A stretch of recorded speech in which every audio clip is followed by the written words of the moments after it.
I want to talk about I want to talk about 1 Corinthians 11. I want to talk about being a wife and what this says. Okay, let's see.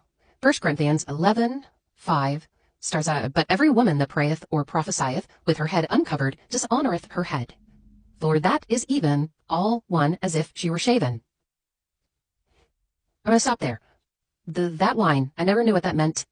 Never really cared, but I care today. And you might as well. So, for that is even all one as if she were shaven. To be shaven, to have a shaven head, symbolized slavery. So, to keep that in mind. So, for if the woman be not covered, let her also be shorn.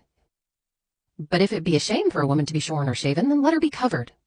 So, it's saying, if you have your head uncovered, then you're appearing as a slave. You might as well have your head shaved. And again, I didn't pay much attention to this before, to those parts, but now I understand what it's saying. It is saying you are a slave if you are unwilling to cover your head.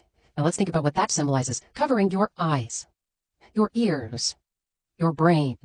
If you are not willing to cover that and submit the authority and the use of the seeing and the hearing and even the mouth that takes in the food and the nutrients and does the speaking, if you're not willing to give that up, just for the time that you're praying, if you're not willing to cover your head and allow your husband to have that authority, then you don't trust God, and you are a slave to your eyes, your ears, your mouth, your brain. You're a slave to that, and that's your flesh, and flesh is of the world, and Christ overcame the world. Christ condemned sin into the flesh.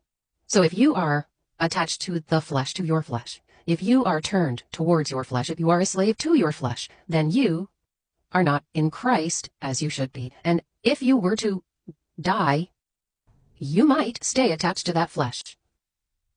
Whereas if you recognize Christ, which you should, if you're a Christian, then you should be letting go of the flesh. Flesh is going to be destroyed. Let go of the flesh. Christ divided the flesh and the spirit. Be separate from your flesh. Here's another interesting factoid. Right here in your head, it's the pituitary gland. Or the pineal gland. It's the pituitary. They're both in there somewhere, but the pituitary is right there. Turns out the pituitary gland is what secretes melatonin. Melatonin, you think it's just for sleeping. It's not just for sleeping. It's for inducing dreaming, is more accurate. So it does cause some rest.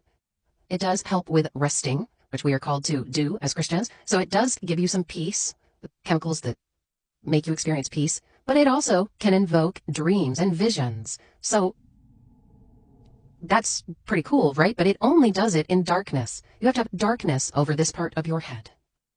We don't have that in 2024. None of us, even at night when we're sleeping, have complete darkness. We have our iPhones sitting there flashing infrared lights on our face all night long. So I encourage you to cover your head, at least while you're praying, and specifically this part.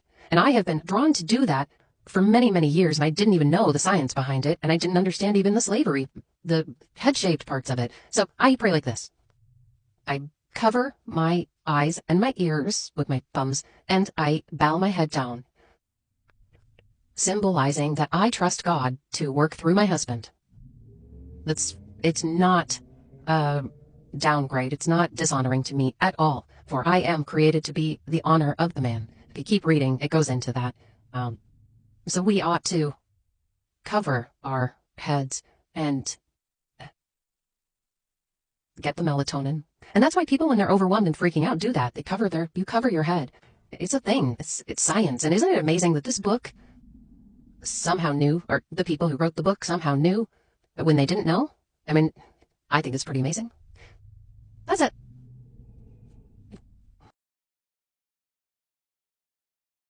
I want to talk about